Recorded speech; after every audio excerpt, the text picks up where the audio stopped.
Hey everyone, welcome back to another video. For today's video, I am going to be sharing the top 15 worst blind buys of my life. Since I have been collecting perfume, I love to blind buy. I love to just order fragrances and get a surprise. And that surprise is either you love it, it's okay, or you absolutely hate it. And when that happens, it's not the best feeling. It's kind of like a letdown. It's kind of like going on a blind date and the person being like very scary and just not your type. So that's what blind buying is. So today I'm going to share the top 15 that were just horrible blind buys. So if you are interested in the perfumes that were just complete fails for me, just keep on watching.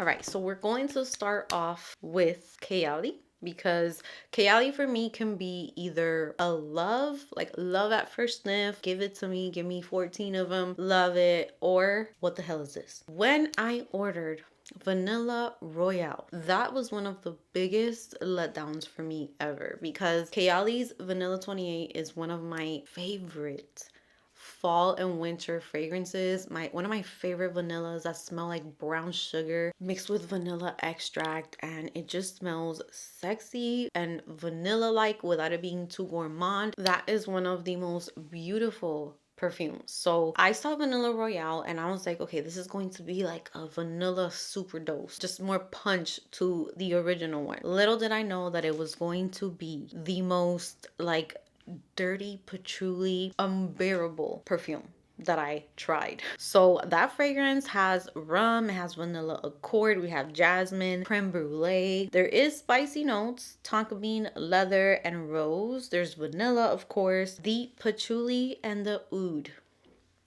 killed it for me. So when it comes to perfumes, I am not the type that's going to love those oud perfumes, and to me they just smell like farm, like, and I just don't, I don't enjoy those notes. So Vanilla Royale to me was a big no. It smelled too strong, it smelled too mature to me, it smelled almost dirty from the patchouli, so that was a hard pass. So that is the first blind buy fail. I was so upset when I sprayed that perfume. Next one is from MAC Cosmetics. So MAC has perfumes that are loves for me. So MAC Aquatic, I don't know how many bottles I've bought of that perfume. I have been wearing that for a decade now. So I've also enjoyed MAC Candy Yum Yum as well. So when I saw Velvet Teddy and I was just barely getting into, making perfume content. I don't even think I was making perfume content. I was literally just blind buying and pretty much just enjoying that without sharing it. And I blind bought Velvet Teddy. Oh my God, that one was also like, I had no idea at that time what niche perfumes were, what oud was. It was all new to me. So when I sprayed this perfume, when I tell you, I was like, what the hell this smells like? It smelled like a farm, cigarettes, smoke. That's what I smelled with Velvet Teddy. And now when I smell the notes, it's crazy. It has tobacco blossom, ginger, and bergamot in the opening, honey, vanilla orchid, and mimosa in the mid, which I did enjoy those mid notes because the honey was very nice in that perfume. And then the base is tonka bean, musk, and papyrus. Complete fail for me. That one was one that I sold right away. Many people say that that is a dupe to Tom Ford Tobacco Vanille, but I did have a sample of Tobacco Vanille and I actually prefer that one. That one still has a little bit of like that scent that I didn't enjoy from Velvet Teddy, but Tobacco Vanille blends into the skin really, really nice when it dries down. So MAC Velvet Teddy, hell no to the no, no, no. This next one, again, so excited for this. Everyone was saying this is a fruity, tropical perfume. It's like tonic, it's creamy. It's almost like a coconut scent because it has fig and it's just so beautiful and so juicy. Girl, when I got that perfume, it smelled like the dirt, literal dirt, like when you are planting a flower or when you're doing a garden, that soil smell, the dirt, that is what this perfume smelled like. And that is Mugler's Angel Eau Croisiere. It is from 2020. It was a limited edition fragrance and it has fig nectar, praline, patchouli, vanilla, and magnolia.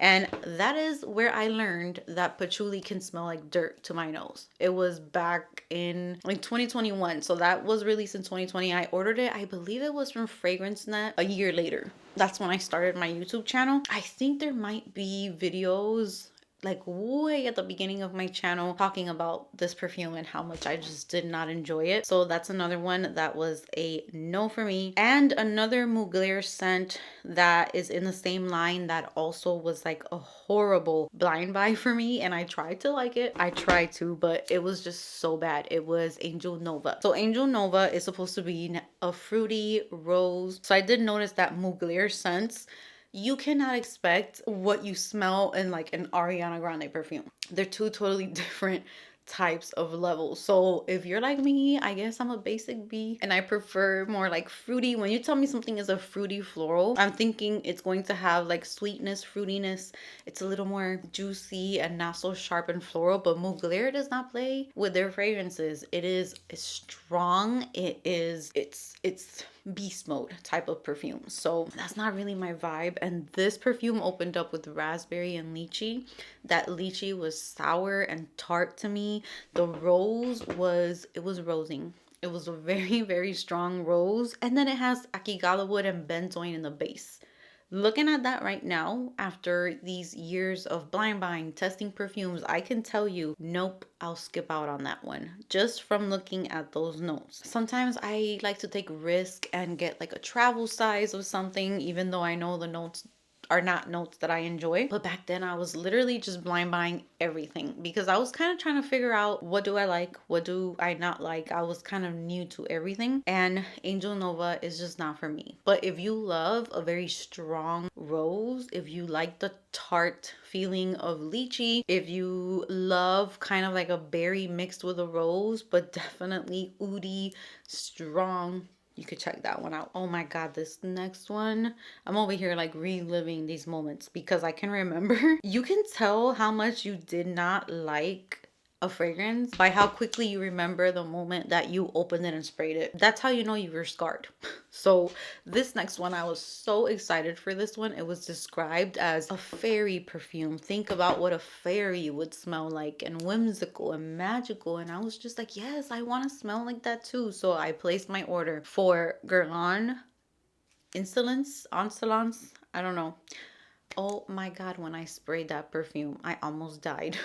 I was like, what in the hell? It was straight up violet. And again, that's when I learned that violet was not a note for me. And you want to know what that reminded me of? It reminded me of those baby colognes. I always talk about this in my videos. I used to take my daughter to a daycare. They were feeding her so good. They were taking care of her so good. But when I used to pick her up in the beginning, I used to be like, oh my gosh, she smells so good, because they would bathe her with cologne and they would clean her up for me, and they would give me my daughter like just cute and clean and ready to go home. And after months of smelling that same scent mixed with like my daughter being outside and getting sweaty and all of that, I kind of started to really hate violet in smells. Like, I did not like those violet colognes, none of that. So when I sprayed this perfume, it was like if you took that cologne times 20 and intensified it. Never again did I spray that perfume. I did not try it again. I was like, nope, I just cannot. So that was another one. It's a very powdery violet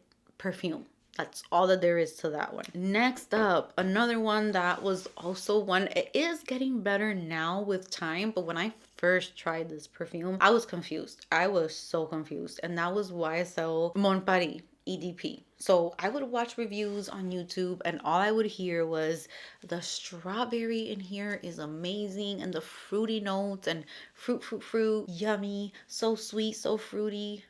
I'm thinking this has got to be like the best perfume ever. I was living in Puerto Rico too, so maybe that has something to do with it, like the heat. When I sprayed that perfume, again, straight up dirt, because of the amount of patchouli that they put into Mon Paris. With time, I have been able to smell more of the other notes, so when I do smell it, it does smell much better. But that was one of the worst blind buys ever for me. Next up, here's another one that I'm gonna get a lot of comments letting me know either I agree, I absolutely hate it, or I love that perfume, because it's kind of like the same thing, very polarizing, and that is JLo Miami Glow.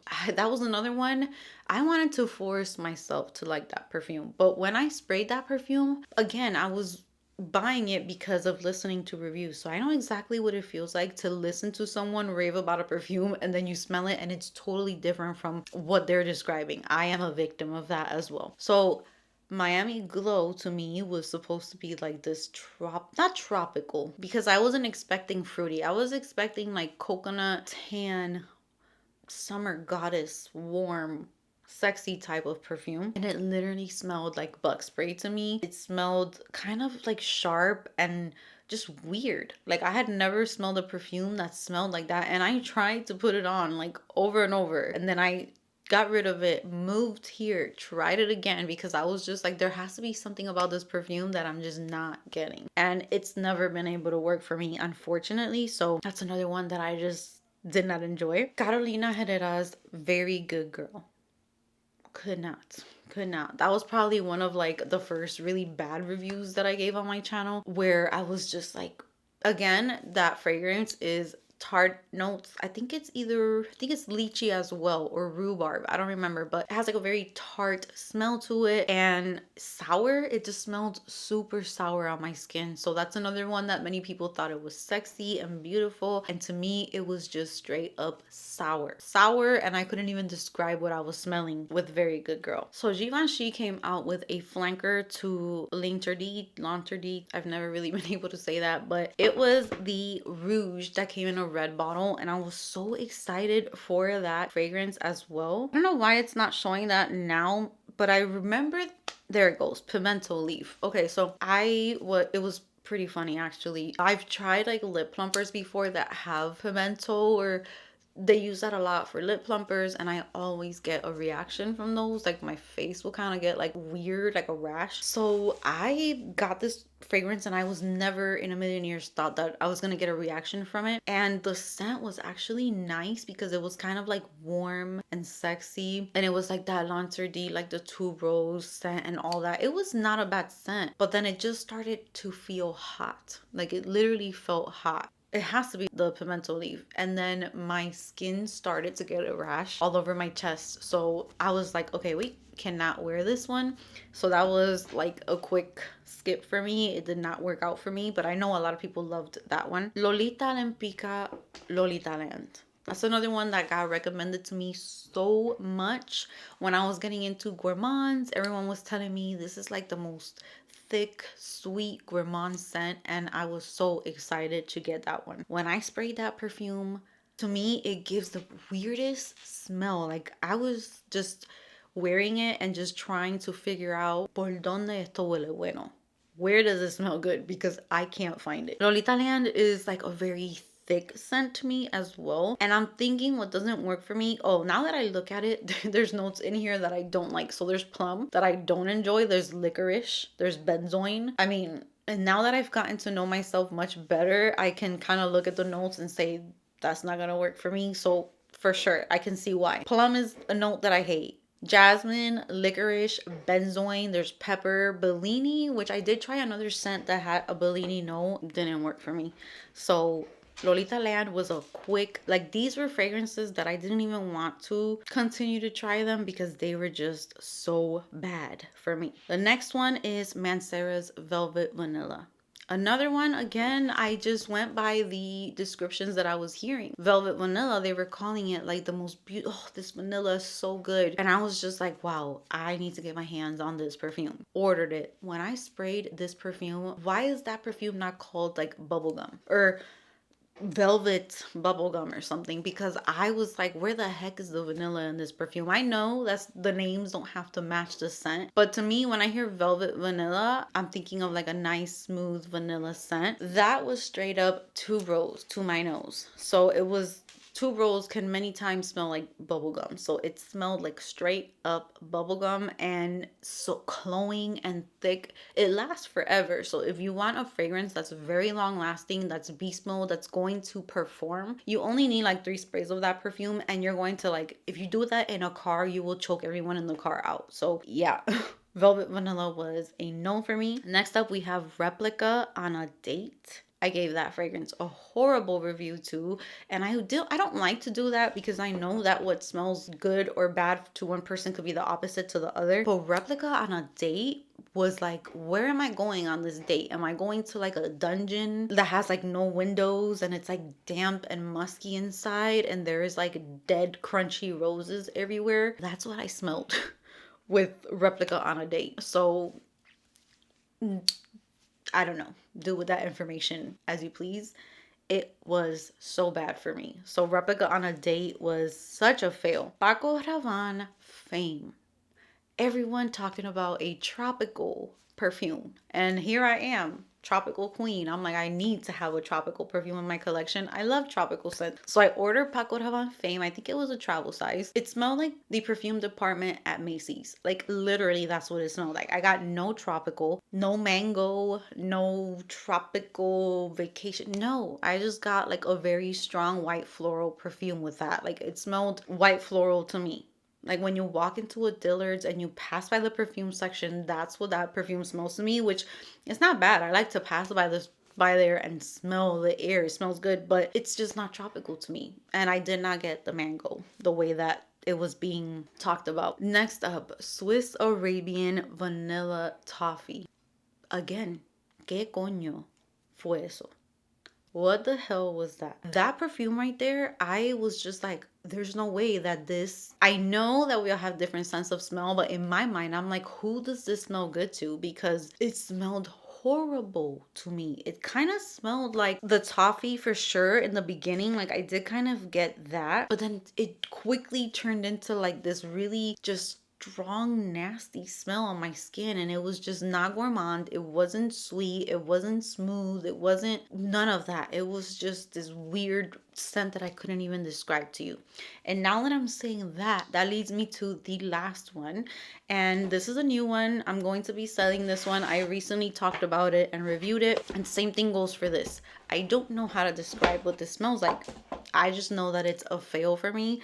I cannot wear this. If I was to wear this, I would be walking around with a migraine, full-blown migraine, because of how bad this smells to me. And it's sad because this is one of my all-time favorite perfume houses.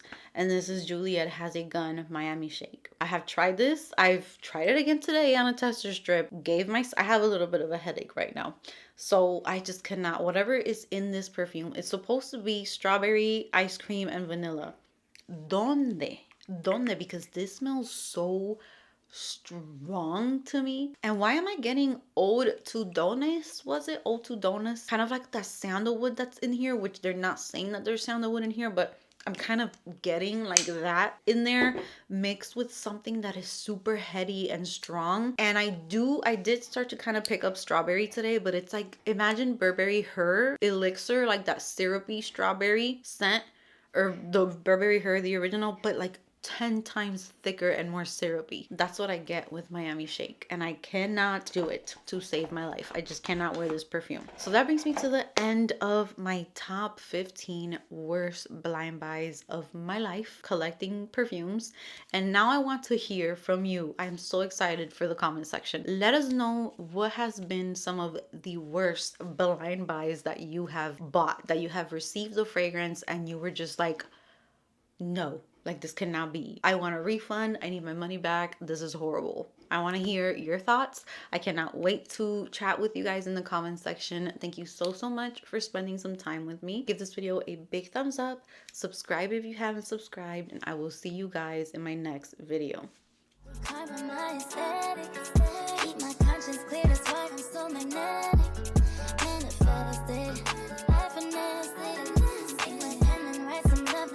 Had